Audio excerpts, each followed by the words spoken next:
생활 속 법률 히어로 이승우 변호사의 사건 파일.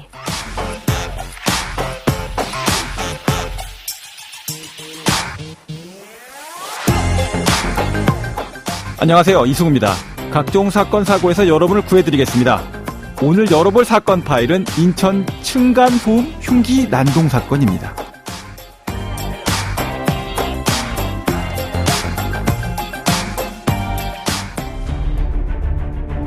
실제로 우리나라 국민의 65% 이상이 아파트 등 공동주택에 거주하면서 이 층간소음은 이웃 간 분쟁이 끊임없이 발생하는 원인이 되고 있습니다. 특히 이웃 간의 갈등이 감정 싸움으로 번지고 급기야 폭력, 살인, 방화 등 극단적인 경우로 치닫는 사건이 발생하기도 합니다. 자, 오늘 주제는 층간소음인데요.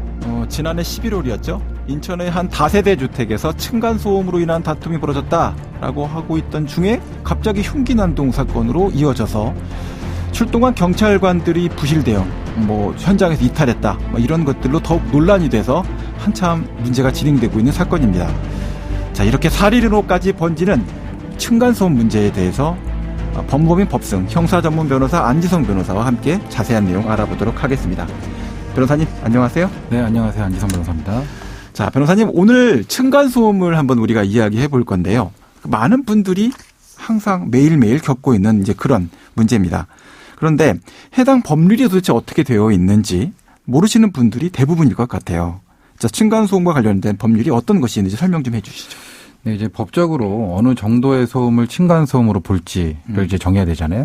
그래서 그 공동주택 층간소음의 범위와 기준에 관한 규칙이 제정되어 있습니다. 네네. 이에 따르면 발소리 같은 직접 충격 소음이 주간에는 1분간 평균 43데시벨, 야간에는 38데시벨을 넘으면 층간소음으로 보게 됩니다. 사건으로 돌아가서요.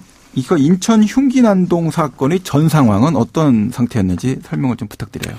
네, 인천 남동구의 한 빌라 4층에 2, 3개월 전에 가해자 이 씨가 이사를 해왔습니다. 이 씨는 거의 매일 망치 같은 것으로 아래층을 향해서 두드리거나 소음을 내며 피해를 줬고 또 식탁을 끄는 소리를 계속해서 쉬지 않고 내기도 했습니다. 이에 이제 아래층의 피해자 가족들이 항의를 하자 오히려 가해자 이 씨는 3층에 내려와서 현관문 여닫는 소리가 시끄럽다라고 하면서 소란을 피우기도 하고 이런 식으로 수차례 피해자 가족과 마찰이 있었던 상황입니다. 피해자 가족은 경찰에 그간 무려 4번이나 신고를 했음에도 그때마다 경찰은 단순 층간소음 분쟁으로 치부하고 넘어갔다고 하는데요. 결국 피해자 가족은 이웃 주민들과 함께 LH공사에 민원을 지속적으로 넣어서 가구 조정 요청 허가를 받았고 당시 피해 가족은 이사갈 집을 보러 갔을 정도로 상황을 심각하게 받아들이고 있던 상황이었습니다. 네, 그 LH공사에 이제 민원이 여러 사람이 동시에 그 피해자 가족뿐만 아니라 여러 사람이 제공을 해서 조정 요청 허가까지 받고 여러 가지 심각성이 있었는데 이제 경찰이 아까 이제 4번 신고까지 했었다라고 하고 그런데 경찰에서는 단순 분쟁으로 이제 치부하고 넘어갔죠. 그런 문제 또 이런 실제로 이런 경우들이 많이 발생하고 있나요? 네, 층간소음으로 인한 분쟁이 워낙에 많고 네네. 또 이제 경찰 신고까지도 이어지는 경우가 많다 보니까 경찰에서도 사실 일일이 대응하기가 어려웠던 것으로 보입니다. 사정이 이렇다 보니까 층간소음으로 경찰에 신고를 하더라도 해결이 되기보다는 오히려 이런 일로 경찰에 신고까지 했냐라고 하면서 그 상대방과 감정이 안 좋게 되는 경우가 많아서 신고를 망설이게 되는 것 같습니다. 자, 거의 매년 층간소음으로 살인사건이 발생되고 있는데요. 다른 살인은 어떤 것이 있습니까? 네, 서울 면목동 아파트에서 발생했던 설 연휴 살인사건이 있는데요. 그 아래층의 층간소음으로 그 10년 동안 고통을 호소하던 50대 여성 김 씨가 살고 있었습니다. 네. 그 위층에는 60대 부부인 박 씨와 윤 씨가 있었고요. 네, 그동안 이제 아래층 김 씨는 층간소음 문제로 여러 차례 위층을 직접 방문해서 항의를 해왔습니다. 그리고 잦은 방문에 위층은 이제 아래층이 너무하다 생각해서 무시하는 경우가 많았고요. 네. 그 설 명절을 하루 앞둔 2013년 2월 9일 마찬가지로 이제 위층에 두 아들 부부와 손주가 놀러 왔고 같은 시간 아래층에는 김 씨의 내연남 유 씨가 와 있었습니다. 네네. 그날따라 명절 전이라 여러 사람이 모여서 그런지 쿵쿵거리는 소음은 더 심했겠죠. 그래서 경비실에 이야기해도 소용이 없었고 이미 악감정은 쌓일 대로 쌓여 있었던 그 아랫집은 결국 윗집에 항의하러 올라갔습니다. 그리고 현관문을 발로 찼고 이 과정에서 위층의 두 아들은 명절인데 너무하다라고 라고 하면서 서로 고성이 오가게 되는데요. 결국 아래층 내연남 유 씨의 칼부림이 이어지게 됩니다. 이로 인해서 두 아들은 사망을 했고 얼마 후 아들을 잃은 그 부친 박 씨도 마음의 고통이 더해져서 사망을 하게 된 안타까운 사건입니다. 네, 참 받아들이기가 쉽지 않은 그런 무거운 상태로 마무리가 됐는데요. 자, 변호사님께서 실제로 수행하셨던 그런 사건 중에 좋은 사안이 있으면 좀 말씀을 좀 해주시면 좋겠습니다. 네네. 저희 의뢰인은 이제 천안시에 거주하시는 분이었는데요. 네. 피해자는 저희 피고인의 옆집 거주자였고, 자, 피고인은 사건 당일 며칠 전부터 쿵쿵거리는 소리 때문에 잠을 잘 수가 없었고, 사건 당일에도 새벽 1시경 다시 쿵쿵거리는 소리가 나기 시작하자 억지로라도 잠을 자기 위해서 술을 마셨습니다. 그리고 잠자기 전에 밖에 나가서 담배를 피우고 들어가려는데 마침 떨어진 커터칼을 발견하게 됩니다. 이에 순간적으로 커터칼을 집어든 피고인은 피해자의 집 초인종을 누르게 되고요. 피해자가 문을 열자 그 커터칼을 보여주면서 피해자의 집 안까지 들어가게 된 상황입니다. 네네. 이로 인해서 피고인은 처벌을 당연히 받았고요. 징역 5개월에 집행유예 2년이라는 형을 받게 됐습니다. 자, 이제 보면 이 층간소음이라는 게 사실 대부분의 사안이 이 감정 자체를 조절하지 못해서 그로부터 발생되는 문제들이 많은 것 같고요. 처음에 시작됐던 어떤 초기의 어떤 문제들 자체가 해당 사안과 관련돼서 감정의 어떤 상승작용, 이걸 일으키면서 문제를 만들어 나가는 것 같습니다.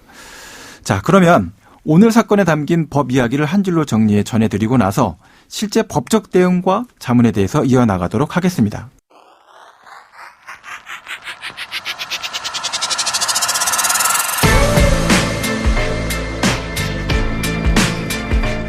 이럴 땐 법대로. 층간소음 발생 계속될 경우 공동주택관리 분쟁조정위원회, 환경분쟁조정위원회 조정 신청을 해보시기 바랍니다. 자, 최종적으로는 민법상 소음에 의한 손해 청구를 할 수도 있는데요. 하지만 지속적인 소음으로 인한 것을 입증해야 됩니다. 자, 이러므로 현실적인 어려움은 존재하게 될 수 있습니다.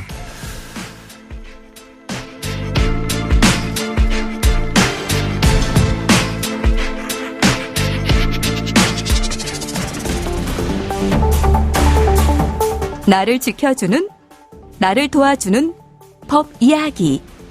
이승우 변호사의 사건 파일. 자, 오늘 많은 분들이 실제 겪고 계실 이 층간소음에 대해서 살펴봤습니다.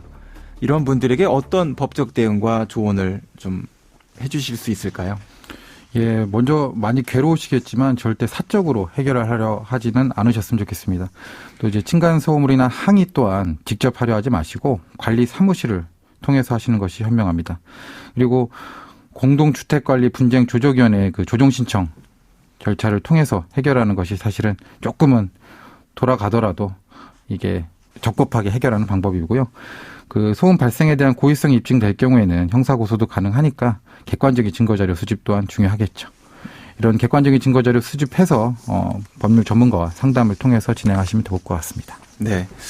자, 층간소음과 관련해서는 사실 3개월 저체 정도의 기간이 굉장히 골든타임이다라는 이야기가 많이 나옵니다. 실제 그 서로 간에 충돌될 수 있을 때 상대방을 내가 감당할 수 없는 정도의 강력한 어떤 문제를 갖고 있는 분이다라고 한다면 내가 그걸 어떻게 통제하겠다 생각은 가지면 안 되겠지만 대부분의 시민들 사이에 발생되는 문제라면 서로 감정이 더 증폭되지 않도록 좀 신경 써주시면 좋지 않을까라고 생각이 듭니다. 지금까지 안지성 변호사와 함께했습니다. 감사합니다. 네, 감사합니다. 법무법인 법승의 이승우 변호사였습니다. 내일도 사건에서 여러분들을 구해줄 사건 파일 함께 열겠습니다.